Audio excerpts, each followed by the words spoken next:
Voici maintenant le portrait d'un affûteur de couteaux.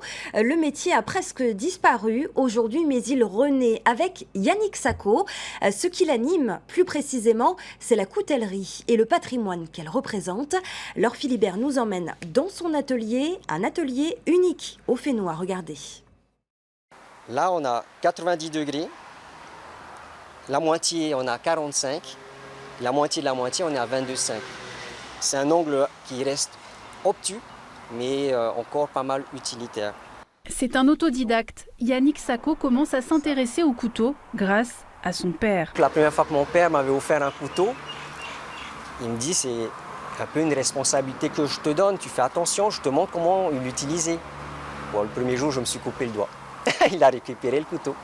Il y a toujours une histoire. Ça s'est construit petit à petit, au fil des années. J'ai récupéré les couteaux de mon père, j'ai fait une tentative d'aiguisage. J'ai complètement abîmé le couteau. J'ai travaillé et au bout de plus de 10 ans, je pense que j'ai eu une petite collection et je me suis dit pourquoi pas faire ça. Commerçant à Paéa, il débute son activité en parallèle de sa quincaillerie.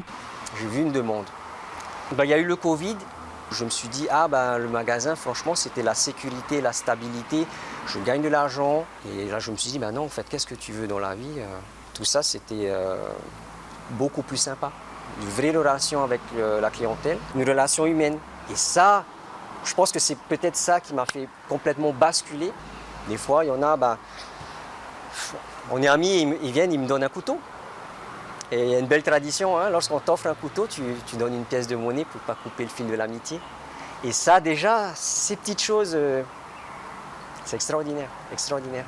Au fil des voyages, ce passionné affine sa technique. Il est aujourd'hui le seul affûteur de couteaux avec des pierres japonaises au Fénois. Couturière, coiffeur, jardinier, cuisinier, les professionnels sont nombreux à le solliciter. J'avais rencontré une de mes clientes couturières qui me disait, à mon deuxième passage, « ça fait plaisir de récupérer des ciseaux qui coupent ». Des collectionneurs comme moi vont vouloir avoir tout le flanc brillant. Un peu comme dans les vieux films de Rambo. Rambo, il faisait ça et il regardait l'ennemi derrière. C'est un peu ce qu'ils veulent faire et ils le rangent juste dans le placard. La plupart, ils font ça. Rendre un tranchant, redonner une forme, entretenir, satiner la lame, la polir, sublimer l'instrument. À l'heure du tout jetable, redonner vie à ces outils, c'est aussi perpétuer un patrimoine.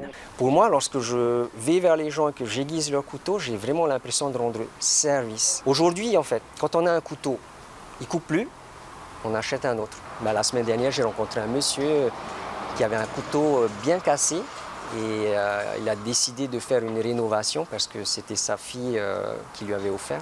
Je lui avais ramené du Japon. La semaine dernière, j'ai rencontré un monsieur à la retraite. Il m'a montré des couteaux. Il m'a dit que c'était les couteaux de sa grand-mère. Donc clairement, j'avais des couteaux devant moi qui avaient plus de 100 ans. Et on raconte des petites histoires de cuisine, de grand-mère. Là, ça m'a fait vraiment plaisir. Les couteaux de Yannick peuvent aussi bien trancher une feuille que tailler du bois. Cet affûteur espère transmettre son savoir et pourquoi pas lancer sa propre gamme de couteaux made in Fénois.